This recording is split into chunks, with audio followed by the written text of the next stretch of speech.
Salam alaikum wa rahmatullah wa barakatuh. Je suis Adil, je suis originaire du Maroc. J'ai 40 ans, je suis musulman donc je témoigne qu'il n'y a de divinité qu'Allah et que Mohammed est le messager d'Allah et le dernier des prophètes.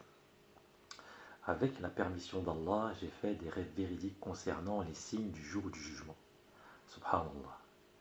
Les hadiths affirment sans ambiguïté que le rêve véridique est une partie de la prophétie qui va perdurer jusqu'à la fin des temps. Le rêve véridique est une émanation venant d'Allah. Il en est ressorti que les derniers signes de l'heure ont commencé.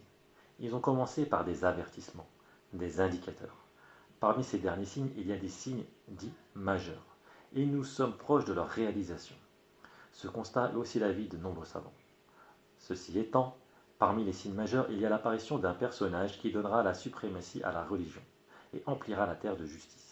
Cet homme, selon la prophétie, porte le même nom que le messager d'Allah, paix et bénédiction d'Allah soit sur lui.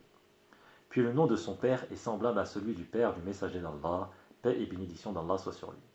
Ainsi, cet homme doit s'appeler Muhammad ibn Abdullah, ou du moins avoir la bonne composante.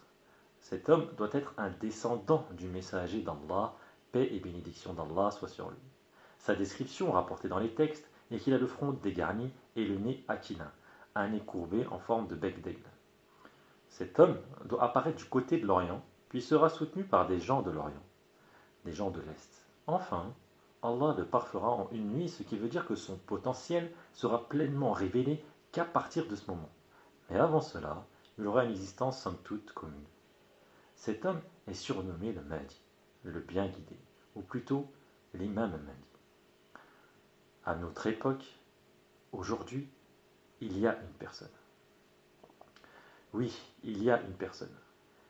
Une personne qui répond à la bonne dénomination tout en répondant aux critères de filiation établis par la prophétie.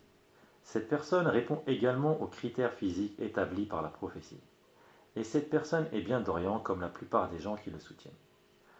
Depuis maintenant plusieurs années, cette personne partage ses rêves, des rêves divins qui viennent d'Allah. Cette personne a donc déjà une forte implication avec Allah. Dernière chose, cette personne ne se proclame pas être l'imam Mahdi, bien au contraire. Cependant, cette personne correspond aux critères de la prophétie. Cette personne s'appelle Muhammad Qasim ibn Abdul Karim. Autrement dit, Ibn Abdullah, vu que Al-Karim est un des 99 noms d'Allah. L'origine Quraïsh de Muhammad Qasim ibn Abdul Karim est bien établie. Son portrait, plus exactement son front, son nez, ressemble fidèlement à la description que nous avons du Mahdi. Et enfin, Muhammad Qasim ibn Abdul Karim est originaire du Pakistan, un pays islamique d'Asie du Sud. Allah m'a éveillé sur la situation avant que je ne connaisse l'existence de Muhammad Qasim ibn Abdul Karim. Allah m'a donc guidé et m'a permis de reconnaître la vérité. Je crois en Muhammad Qasim, il est mon frère en Allah, ses rêves sont véridiques car ils viennent d'Allah. Tous les musulmans devraient croire aux rêves de Muhammad Qasim car ses rêves sont en totale conformité avec le Coran et la Sunna. Qui plus est, il est maintenant évident que Muhammad Qasim ibn Abdul Karim est la personne désignée pour être Mahdi. Il répond aux critères établis de la prophétie et est proche d'accomplir sa destinée, Inch'Allah. Et Allah c'est mieux. Salam alaikum.